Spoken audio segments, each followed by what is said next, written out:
जय श्री कृष्णा.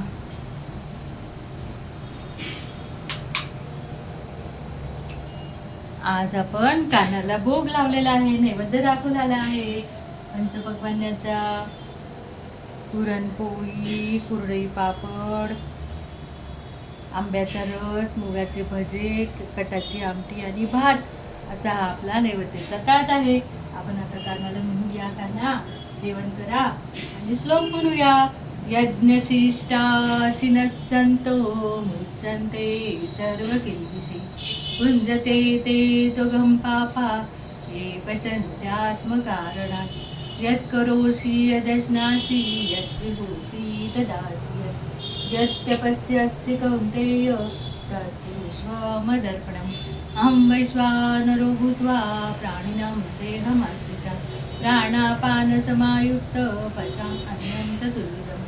ॐ सहना भवतु सहनो भुनक्तु सह वीर्यं कर्वावहै तेजस्विनामधीतमस्तु मा विद्विषावहै. ॐ शान्ति.